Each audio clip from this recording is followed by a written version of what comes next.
नमस्कार, मैं अंजना और आप देख रहे हैं वास्तव न्यूज। आइए एक नजर डालते हैं आज की बड़ी खबर पर। सरकारी डिग्री कॉलेज का स्पष्टीकरण। विजयपुरा जिले के चड़चन कस्बे में 2026-27 शैक्षणिक वर्ष में एक सरकारी डिग्री कॉलेज शुरू किया जाएगा। विधायक विट्ठल कटक घोड़ा ने स्पष्ट किया कि कस्बे के निवासियों को उन अफवाहों पर ध्यान नहीं देना चाहिए कि कस्बे में स्वीकृत सरकारी डिग्री कॉलेज को स्थानांतरित करने की योजना है। कस्बे में आयोजित एक प्रेस कॉन्फ्रेंस में बोलते हुए उन्होंने कहा, यह खेदजनक है कि सोशल मीडिया पर यह झूठी खबर फैलाई जा रही है कि मैं बेरोजगार हूं और मेरा तबादला चड़चना कस्बे के कन्नूरा गांव स्थित सरकारी डिग्री कॉलेज में कर दिया गया है। मैं मुख्यमंत्री और प्रभारी मंत्री पर चाचाना में डिग्री कॉलेज शुरू करने के लिए दबाव डाल रहा हूं और 2026-27 के बजट में चाचाना में एक डिग्री कॉलेज को मंजूरी दे रहा हूं। अगर मैं कहीं और से स्नातकोत्तर कॉलेज में दाखिला लेने का इरादा रखता हूं तो क्या होगा, तो मैं मजाक में किसी कॉलेज को मंजूरी क्यों देता। उन्होंने कहा कि मेरी आलोचना करने वालों में कम से कम सामान्य ज्ञान तो होना चाहिए था। उन्होंने कहा कि यदि दानदाता चड़चना कस्बे में एक कॉलेज शुरू करने के लिए 5 एकड़ जमीन उपलब्ध कराते हैं तो वे स्कूल का नाम उनके बुजुर्गों के नाम पर रखने के लिए तैयार होंगे। चड़चना तहसीलदार संजय इंगले, तालुक पंचायत ईओ अशोक राठौड़, नगर पंचायत अध्यक्ष मल्लू गोत्र, उपराष्ट्रपति इले नदाफा, इब्राहिम सौदागर, राजू कौली, प्रकाश गौड़ा पाटिल, देवप गौड़ा पाटिल, चड़चना ब्लॉक कांग्रेस अध्यक्ष आर.डी. हक्के उपस्थित थे। ಪ್ರಾರಂಭ ಮಾಡಬೇಕಂತ ಮಾಡೀನಿ। ಇದೇ ವರ್ಷ ಪ್ರಾರಂಭ ಮಾಡಿದ್ರೆ ಈ ಕನ್ನಡ ಶಾಲೆ ಇರ್ತದೆ MPS ನಲ್ಲಿ 3 ಕೋಣೆಗಳನ್ನು ನಮಗೆ ಈ ತಾತ್ಪೂರ್ತಿ ಕೊಡ್ರಿ, ಅವು ನಾವು ಉದ್ಯೋಗ ಮಾಡ್ಕೊತೀವಿ ಅಂತ ಹೇಳಿ ಈಗಾಗಲೇ BEO ಜೊತೆ ಮಾತನಾಡಿದ್ದೀನಿ, ಜೊತೆಗೆ ಎಲ್ಲರ ಜೊತೆ ಮಾತನಾಡಿದ್ದೀನಿ. ನಿಮ್ಮೆಲ್ಲರ ಒಪ್ಪಿಗೆ ಪಡೆದು ಈ ಸದ್ಯ ತುರ್ತು ಅಲ್ಲೇ ಪ್ರಾರಂಭ ಮಾಡಿದ್ರೆ ಒಳ್ಳೆಯದಾಗ್ತದೆ ನಾನು ಅನಿಸ್ತಿದೆ. ಯಾರಿಗಾದರೂ ಅಲ್ಲಿಗಿಂತ ನಮಗೆ ಚಲೋ ಇಲ್ಲೇ ಆಗ್ತದ್ರಿ ಅಂದರೂ ಅಡ್ಡಿ ಇಲ್ಲ, ಅಲ್ಲೇ ಪ್ರಾರಂಭ ಮಾಡೋಣ, ಮೊದಲು ಪ್ರಾರಂಭ ಮಾಡೋಣ. ಈಗ ಎಜುಕೇಷನ್ ಹಬ್ ನಿರ್ಮಾಣ ಮಾಡೋದ್ರಿಂದ ಏನಾಗ್ತೈತಪ್ಪ ಅಂದ್ರೆ ಮುಂದೆ ಇವಾಗ ಈಗ ಸದ್ಯ ನಾವು ಕೆಲವೊಬ್ಬರು GA ಸೈಟ್ ಭಾಳ ಆದರೆ 2 ಎಕರೆ ಸೈಟ್ ಹೊಣಬಹುದು. ನಾವು ಮೊದಲು ಕೇಳಿದ್ದೇವ್ರಿಗೆ, ಕೇಳಿದ್ರೆ ಅವರು 2 ಎಕರೆ ಹೊಣತೋದಿಲ್ಲ ಡೌಟ್ ಆಗಲಿ ಅಂತಂದ್ರೆ 2 ಎಕರೆ ಒಂದು ಹಾಸ್ಟೆಲ್ ಸಹಿತಕ್ಕೆ ಸಾಲಂಗಿಲ್ಲ ಅಂತ ಹೇಳಿದೆ ನಾನು. ಅದಕ್ಕೆ ಇವತ್ತು 63 ಎಕರೆ ಬಸ್ಸೆ ಯಾರಿಗೂ ಕೊಡೋದು ಹತ್ತಂಗಿಲ್ಲ, ತೊಗೊಳೋದು ಹತ್ತಂಗಿಲ್ಲ. ಆಫ್ ಮಾಡಬೇಕು ಅಂದರೆ ಇವತ್ತು ಡಿಗ್ರಿ ಕಾಲೇಜ್ ಚಾಲು ಮಾಡಿವು, ನಾಳೆ ಎಲ್ಲೆಲ್ಲಿ ರೀತಿಯಿಂದ ಮಾಡ್ತೀನಿ ನಾನು. ಅದಕ್ಕೆ ತಾವೆಲ್ಲ ಸಹಕರಿಸಬೇಕು ಮತ್ತು ನೀವೆಲ್ಲ ಸ್ಪಂದನೆ ಮಾಡಬೇಕು. ಅದಕ್ಕೆ ಹಬ್ಬ ಯಾಕೆ ನಿರ್ಮಾಣ ಮಾಡಾಕತ್ತೀವಿ ಅಂದ್ರೆ ಅದಕ್ಕೆ ಅಂಥ ಹಬ್ಬಕ್ಕಾಗಿ ಕೆಲವೊಬ್ಬರು ಏನು ಹೇಳಿಬಿಟ್ಟಾರಂದ್ರೆ, ಕೆಲವೊಬ್ರು ದುರುದ್ದೇಶಪೂರಿತವಾಗಿ ಈಗ ನಮ್ಮ ಮಹಾನುಭಾವರು ಪತ್ರಿಕೆಯಲ್ಲಿ ಕೊಟ್ಬಿಟ್ಟಾರ, ಅಣ್ಣಪ್ಪ ಪೂಜಾರಿ ಅಂತ ಹೇಳಿ ಇದಕ್ಕೆ ಕೊಯ್ಲಾಕತ್ತಾರ ಕನ್ನೂರು ತಗ. ಅದಕ್ಕೊಂದು ಏನೇ ರಿಕಾರ್ಡರೇ ಬೇಕಲ್ಲ, ಕನ್ನೂರಿಗೆ ಅಂತ ಹೇಳಿ ಆ DC ಹೇಳ್ಯಾನ, ಇಲ್ಲೇ ಸಾಹೇಬ್ರ DC ಅಂತ ಹೇಳ್ಯಾನ, ಕನ್ನೂರಿಗಿಂದ ಅಂತೇಳಿ ಏನಾರೆ ನಿಮಗೆ ಯಾರೇ ಹೇಳ್ಯಾರೇನ್ರಿ, ನಿಮಗೆ ಬಂದೈತೆ ಚರ್ಚೆ ಮತ್ತು ಸುಮ್ಮನೆ ಏನೇನೋ ಒಂದು ಹೇಳೋದು ಪಬ್ಲಿಕ್ ಎಲ್ಲ ರೀತಿಯಿಂದ ಸಮಸ್ಯೆ ಮಾಡ್ತಾರೆ.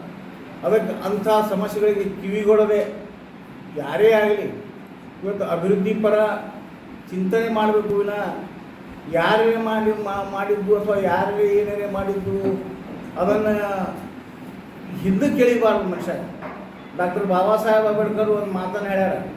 ಏನು ಹೇಳ್ಯಾರಪ್ಪ ಅಂದ್ರೆ ಅವರು ಅಟ್ಲೀಸ್ಟ್ ನಾನು ಪ್ರಾಮಾಣಿಕವಾಗಿ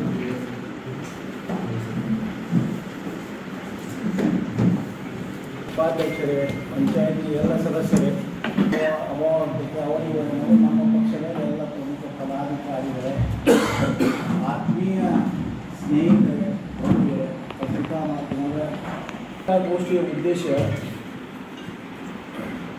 ಕೆಲವು ಪಟ್ಟಭದ್ರ ಹಿತಾಸಕ್ತಿಗಳು ಒಂದೇ ಸುಳ್ಳನ್ನು ಮೊದಲನೇ ದಿನದಿಂದ ಸತ್ಯ ಮಾಡುವ ಪ್ರಯತ್ನ ಮಾಡುತ್ತಿದ್ದಾರೆ ಅಂತ ಪಾಲ್ಗೊಳ್ಳುವುದನ್ನು ನಾನು ನಿರ್ಧರಿಸಿದ್ದೇನೆ. ಆದಾಗ್ಯೂ ಕೂಡ ನನ್ನ ಹಾಗೂ ಚರ್ಚಾ ಪ್ರತಿಷ್ಠಿತ ಸಂಸ್ಥೆಗಳ ಹೆಸರಿಗೆ ಮಸಿ ಬಳಿಯುವ ಉದ್ದೇಶದ ಕಾರಣ ಇಂದು ನಾನು ಪತ್ರಿಕಾಗೋಷ್ಠಿ ಮೂಲಕ ಈ ಗೊಂದಲಗಳಿಗೆ ತೆರೆ ಬರ್ತೈತಿ. ಚರ್ಚಾಣ ಪಟ್ಟಣ ಸುಮಾರು ಚರ್ಚಾಣಕ್ಕೂ ನನಗೂ 30 ವರ್ಷದ ಸಂಬಂಧ ಐತಿ. ಚರ್ಚಾಣದಾಗ ಯಾರು ಏನು ಮಾಡಬೇಕು, ಏನು ಮಾಡಿದ್ರೆ ಒಳ್ಳೆಯದಾಗ್ತದೆ, ಏನಿಲ್ಲ ಅಂತ ಹೇಳಿ ಯೋಚಿಸಿ ಹೆಜ್ಜೆಯನ್ನು ಇಟ್ಟು ಹೋದ ಬಜೆಟ್ನಲ್ಲಿ ನನ್ನ ಮೇಲೆ ಹೋದ ಬಜೆಟ್ನಲ್ಲಿ ಚರ್ಚಾಡ್ ಪಟ್ಟಣದ ಅಭಿವೃದ್ಧಿಗಾಗಿ ಹಲವು ಇಲಾಖೆಗಳ ಹಲವಾರು ಯೋಜನೆಗಳನ್ನು ಪ್ರಾಮಾಣಿಕವಾಗಿ ತಳಮಟ್ಟದ ಕಾರ್ಯರೂಪಕ್ಕೆ ತಂದಿರುತ್ತೇನೆ. ಹಾಗೂ ಚರ್ಚಾಡ್ ಪಟ್ಟಣ ಹಾಗೂ ಸುತ್ತಮುತ್ತಲಿನ ಪ್ರದೇಶವನ್ನು ಶೈಕ್ಷಣಿಕ ಕ್ಷೇತ್ರ ಪ್ರಗತಿಯಲ್ಲಿ ಸಾಧಿಸಲು ಎಜುಕೇಷನ್ ಹಬ್ ಅಂದರೆ ಎಲ್ಲ ಶೈಕ್ಷಣಿಕ ಸಂಸ್ಥೆಗಳು ಒಂದೇ ಸೂರಿನಡಿಯಲ್ಲಿ ಪ್ರಾಮಾಣಿಕವಾಗಿದ್ದೇನೆ. ಯಾಕಂದ್ರೆ ತಮಗೆ ಗೊತ್ತಾಯ್ತು, ಇವತ್ತು ಈ ಚರ್ಚಾ ಪರ್ಟಿಕ್ಯುಲರ್ ಒಂದು ಒಂದೊಂದು ರೆಸಿಡೆನ್ಷಿಯಲ್ ಅಂದರೆ ಬಹುಶಃ ಇಂಗ್ಲೀಷ್ ಎಲ್ಲ ಇಂಗ್ಲೀಷ್ ಹಿಡಿದು ಅದರ 3 ಭಾಷೆಗಳನ್ನ ಕಂಪಲ್ಸರಿ ಪತ್ರಿಕೆ ಓದಿದ್ದು 3 ಭಾಷೆಗಳ ಕಂಪಲ್ಸರಿ ಇರಬೇಕು ಅಂತ ಹೇಳಿದ್ದಾರೆ. ಅದೇ ತೆರನಾಗಿ ಇವತ್ತು ನಾವು ಅಬ್ದುಲ್ ಆಜಾಮ್ ಅಲ್ಪಸಂಖ್ಯಾತರು ಮತ್ತು ಶ್ರಮಿಕರು ಭಾಳಷ್ಟು ಜನ ಇಲ್ಲಿ ದುಡಿಯೋರೇ ಹೆಚ್ಚದರ. ಆ ಶ್ರಮಿಕರ ಮಕ್ಕಳಿಗಾಗಿ ವಿಶೇಷ ಅನುದಾನದಲ್ಲಿ ವಿಶೇಷ ಯೋಜನೆಯಲ್ಲಿ ಲಾಡ್ ಅವರು ನಮ್ಮ ಸ್ನೇಹಿತರು ಅವರ ಕಡೆಯಿಂದ ನಮ್ಮಲ್ಲಿ ನನ್ನ ಕ್ಷೇತ್ರದಲ್ಲಿ ಚರ್ಚಾಣದೊಳಗೆ ಅದರ ಪರ್ಟಿಕ್ಯುಲರ್ ಚರ್ಚಾಣದೊಳಗೆ ಶಾಲೆ ಆಗಬೇಕು ಅಂತ ಕೇಳಿದಾಗ ಎಸ್ ಅಂತ ಹೇಳಿ ಸುಮಾರು ಅವರು ಈಗಾಗಲೇ ನಮಗೆ ಸಾಕಷ್ಟು ಸಹಾಯವನ್ನು ಮಾಡಿದ್ದಾರೆ. ಮತ್ತು ಶ್ರಮಿಕ ಶಾಲೆಯು ಪ್ರಾರಂಭ ಆಗಲಿ ಕಾರಣೀಕರ್ತರಾದಂಥ ಲಾಡ್ ಅವರಿಗೆ ನಾನು ಚರ್ಚಾಣದ ಪರವಾಗಿ ಧನ್ಯವಾದಗಳನ್ನು ಹೇಳ್ತಾ ಇದ್ದೀನಿ. ಹಾಗೆ ಎಜುಕೇಷನ್ ರಥ ಏನೈತಿ ಮುಂದೆ ನಾವು ಇವಾಗ ನಮ್ಮ ಮಕ್ಕಳಿಗಾಗಿ ನಾವು ಮಾಡಬೇಕಾಗ್ತೈತಿ.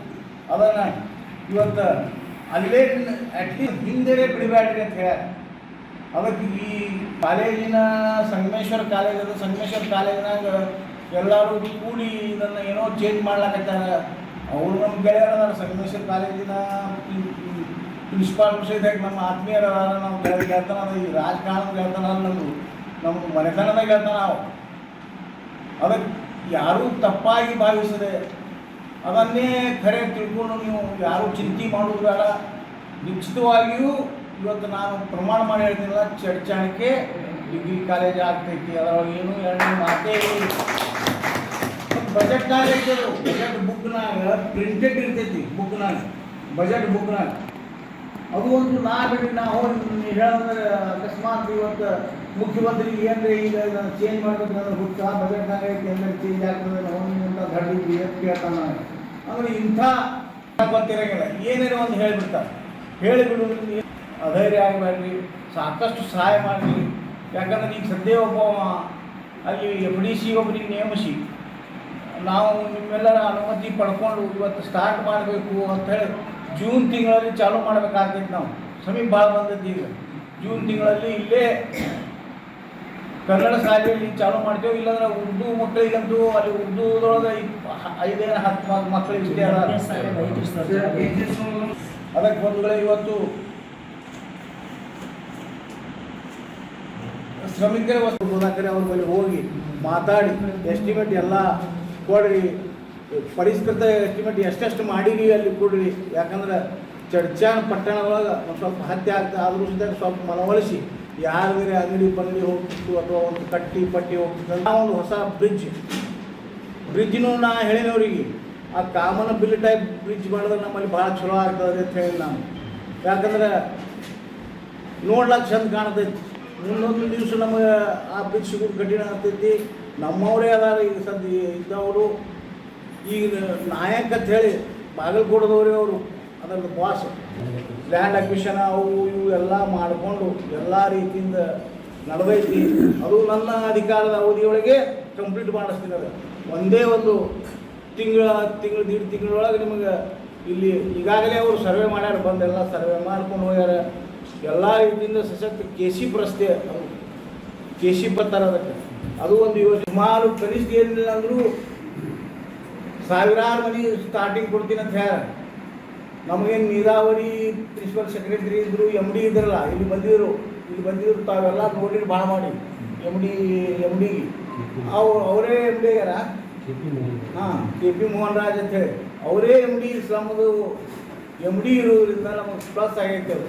ಯಾಕಂದ್ರೆ ಮೊದಲಿಡಿದು ನಾವು ಸಂಪರ್ಕನಾಗಿದ್ದೀವಿ. ಒಳ್ಳೆ ಮನೆಗಳನ್ನು ಕಟ್ಟಿ ಚಾವಿ ಸಮೇತ ಚಾವಿಗೆ ಹಾಕಿ ಮನೆಯವ್ರಿಗೆ ಕೊಡಬೇಕು ಅಂತೇಳಿ ಯೋಚನೆ ಮಾಡೀವಿ. ಅದಕ್ಕೂ ಪ್ರಯತ್ನ ಮಾಡಿ ಆದರೆ 6 ಕಡೆ ಸ್ಲಮ್ ಮಾತ್ರ ಮಂಜೂರು ಮಾಡಿಸ್ಬಿಟ್ಟಿವಿ. ಮಂಜೂರಾತಿ ಸಿಕ್ಕಿದೆ. ಆದರೆ ಮನೆಗಳು ಕಟ್ಟಬೇಕಾಗ್ಯದ. ಟೌನ್ ಪಂಚಾಯತಿ ಕಟ್ಟಬೇಕಾಗ್ತೈತಿ. ಟೌನ್ ಪಂಚಾಯತಿಗೂ ಪ್ರಾಮಾಣಿಕ ಪ್ರಯತ್ನ ಮಾಡಿ ಅದನ್ನು ಕೊಡ್ತೀವಿ.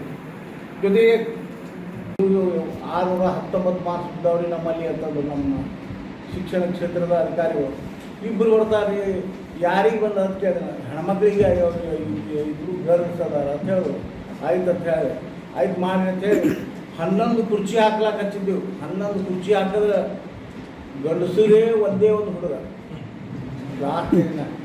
ಆದರೆ ಅಲ್ಲೆಲ್ಲ ನಮ್ಮ ತಂಗಡ್ಯಾನೇ 10 ಮಂದಿ ಅಂದರೆ ಯಕಾಡಿ ಶಿಕ್ಷಣ ಯಕಾಡಿ ತಿರುಗಲಾಕತ್ತದ. ಇದು ಮುನ್ನುಡಿ ಅದ ಅಂತ ನನ್ನ ಅನಿಸಿಕೆ ಅದ. ನಾವು ಯಾಕೆ ಈಗ ಬರ್ತಾನಿಲ್ಲ ಪ್ರೆಸ್ ಮೀಟ್ನಾಗ ಯಾಕೆ ಹೇಳ್ತಾನಪ್ಪ ಅಂತ ಅನ್ಬೋದು ನೀವು. ಆದರೂ ಇದು ಸಮಾಜದ ಪರಿವರ್ತನೆ ಯುಗ ಅದ. ಮತ್ತು ನಾಳೆ ನಮ್ಮ ಹುಡುಗರಿಗೆ ನಾವು ಹ್ಯಾಂಗೆ ಮನ್ಯಾಗ ಟ್ರೀಟ್ ಮಾಡ್ತೀವಿ ಅದ್ರ ಮ್ಯಾಗ ಕಾರಣ ಇರ್ತೈತಿ. ನಮ್ಮ ಹುಡುಗರು ಏನು ಮಾಡ್ಲಾಕತ್ತೀವಿ ಅನ್ನೋದು ತಾನೇ ಅದು ಸಮಾಜದ ಇದನ್ನೇ ಹೇಳ್ತೈತಿ. ಅಂದ್ರೆ ಹುಡುಗರು ಎಲ್ಲರೂ ನಾನೇನು ಹುಡುಗರು ದ್ವೇಷ ಅಲ್ಲ ಅಥವಾ ಹೆಣ್ಮಕ್ಳ ಪರ ಅಲ್ಲ. ಹೆಣ್ಮಕ್ಳ ಪರನೇ ಬಿಡಿ ನಾವು ಎಲ್ಲರೂ ಸದ್ಯಕ್ಕ ಇಲ್ಲ.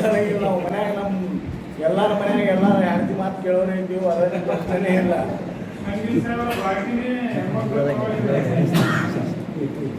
ಜಿಲ್ಲಾದೊಳಗೆ 0.6 ಇಷ್ಟು ಕಡಿಮೆ ಅಂತನಾಗಲ್ಲ. ಇನ್ನು ಒಬ್ಬರು ಮಾತ್ರ ಪಾಸ್ ಆದ ನಂಬರ್ ಫಸ್ಟ್ ಬರ್ತಿತ್ತು ನಮ್ಮದು SSLC ಪರೀಕ್ಷೆಯಲ್ಲಿ. ಮತ್ತು 2ನೇ ಸ್ಥಾನ. ಎಲ್ಲ ರೀತಿಯೂ ಒಟ್ಟಿನಲ್ಲಿ ಇದು ಅಭಿವೃದ್ಧಿ ಆಗಲಾಕಂತೈತಿ ಅಂತ ನನ್ನ ಅನಿಸಿಕೆ ಐತಿ. ವಸತಿ ನಿಲಯಗಳ ಪ್ರಾರಂಭ ಆಗ್ತದೆ.